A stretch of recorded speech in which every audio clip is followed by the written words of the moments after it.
Hi, I'm Ashley. I'll be presenting my advocacy project. This photo here is my depiction of myself as a teacher advocate who is making sure that each one of my students has learned their main freedoms of their constitution and that they have a right to vote after they turn age 18. The issue is that 9 Republican states out of 50 have ruled DACA benefits to immigrant kids as illegal.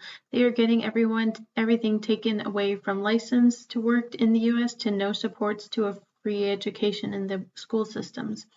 In 2022, 2.2 million immigrants were reported to cross into Texas without proper documentations. As of March 2023, California is the lead with current DACA recipients at 164,320 immigrants, and Texas, which is my community of research, at 95,430.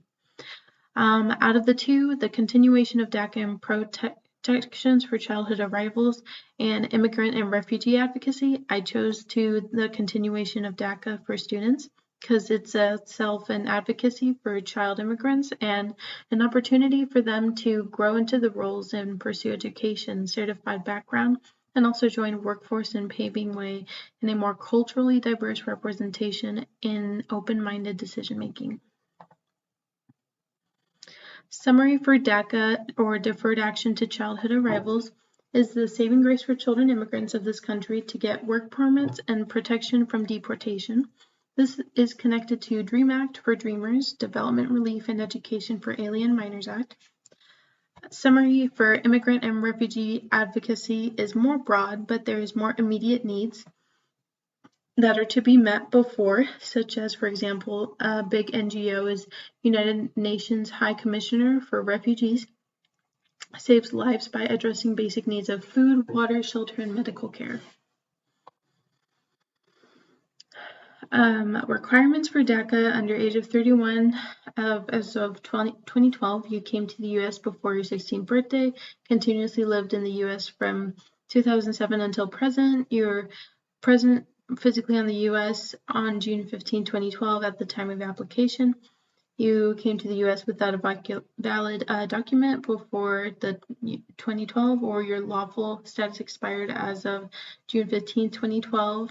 You are currently studying or have graduated from high school or earned your GED certificate completion or been honorably discharged from Coast Guard or military, and you have not been convicted of a felony, certain misdemeanors, or 3 or more misdemeanors.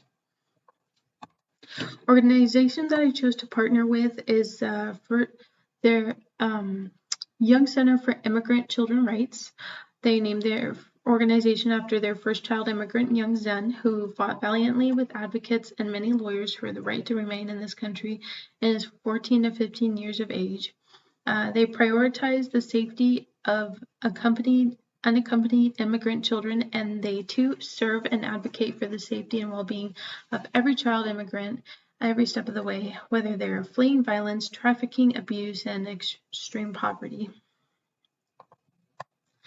Opposition right now is Judge Andrew Hannon in Southern Texas District. In July 2021, he ruled that DACA to be blocked and local government from approving new applications. Other opponents may be government xenophobia individuals like Donald Trump and his followers. Outcomes of this project would be breaking biases of immigrants in our country, informing the contributions that former DACA students bring to our country, giving back to the communities. Expectations for the project, I would say, to grow and learn more about immigrant success stories, more informational statistics on how many DACA students we have currently, how many have graduated, and what are the rights that they are still fighting for. My advocacy targets are translators to support sharing stories from our current DACA students and the personal experience on why they came to the U.S., and politicians and judges that come from foreign backgrounds that would not be here today if it weren't for their families bringing them over to the United States. Opportunities, we can get creative in involving success stories of people from DACA programs to be a testament of the good that comes in the program. Example, the achievements in the science fields, education realm, engineering, medicines that are contributed to immigrants to now citizens. empower and inform minority citizens currently to utilize their political power in voting season, and organize peaceful protests. And another one is make petitions against the stopping of DACA online available by social media and get the news anchor involved on the issue. How the issue impacts the overall future of education.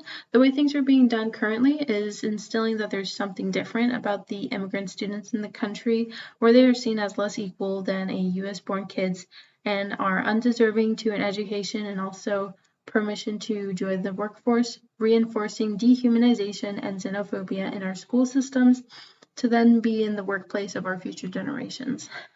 If other states are following along with banning DACA, then people will start voting with their feet to a country that does accept immigrants, and the US will no longer be that safe country for immigrants and refugee families to turn to. And my reference part 2, and that's it. Thank you.